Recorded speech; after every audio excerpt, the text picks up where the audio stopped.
Hello Mila, hello Jack. Today's book on Storytime with Grandad is Mr. Bump.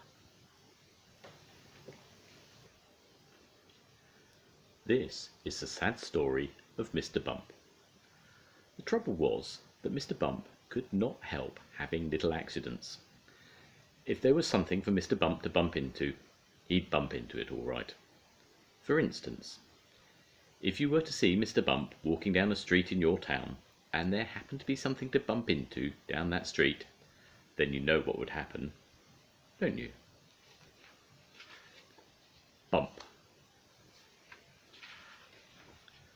Mr. Bump was just the same at home. He lived in an extremely nice house, but even there he couldn't help having those little accidents. For instance, one morning when Mr. Bump went outside his house, he noticed that the chimney pot had come loose in a storm the night before. "I must fix that before it falls off," thought Mr. Bump to himself, and he hurried to his garden shed to fetch a ladder. It was a very long ladder. Mr. Bump walked up the garden path with a ladder on his shoulder. He turned the corner of the garden path. Crash! Went the living room window. "Oh dear," thought Mr. Bump, and he turned to see what had happened. Crash! Went the kitchen window behind him. "Oh dear," thought Mr. Bump again, and he rested the ladder against the wall of the house so that he'd climb up to the roof to mend the chimney pot. Crash! Went the bedroom window. So you can see how Mr. Bump had his little accidents. Mr. Bump had had many jobs, but somehow they never seemed to last very long. As soon as anything got lost, or broken, or splintered, or chipped, or snapped, or cracked, or torn, or burst, or wrenched, or crunched, or split, or slit, Mr. Bump got the blame. For instance, when Mr. Bump worked on a farm, he tripped over the farm dog and spilt the milk which he was carrying to the farmer's wife, and which the farm cat lapped up. For instance, when Mr. Bump was a postman, he got his hand stuck in a pillar box and had to fetch the fire brigade to come and set him free.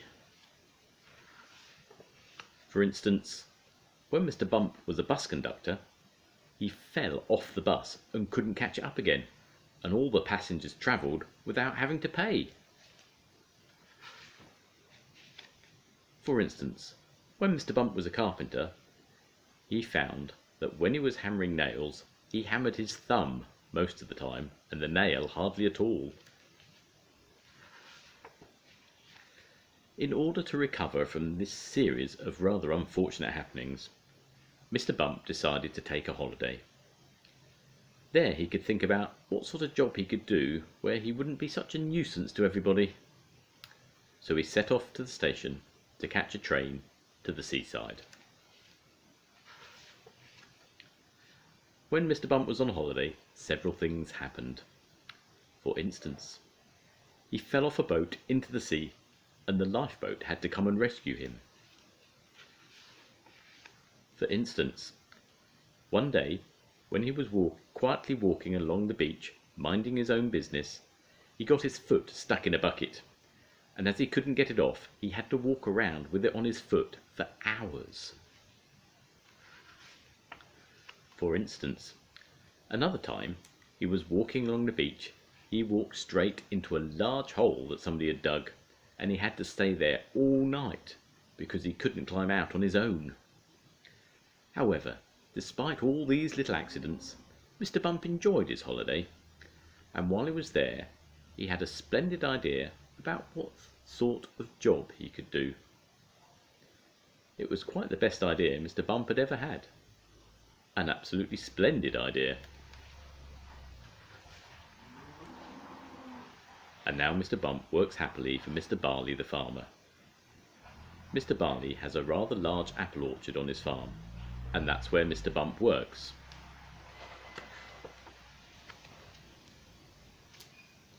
Mr. Bump's job is picking apples, but he doesn't use a ladder to climb the trees to pick the apples like other apple pickers. Oh no, Mr. Bump has a much better way of picking apples than that. He just walks about, and before long Mr. Bump, being Mr. Bump, walks into a tree. Bump! And down falls an apple, and Mr. Bump catches it. This makes the job of picking apples much easier, and Mr. Bump is very pleased about his new job, and Mr. Barley is very pleased about his new apple picker. So you see, the story of Mr. Bump isn't such a sad story after all. And if you ever bump yourself, you know what to do, don't you? Go and eat an apple picked by Mr. Bump, and then you won't feel your bump at all. You'll remember that next time you have a bump, won't you? Good. The end. Bye-bye, Mila. Bye-bye, Jack. See you soon. Bye.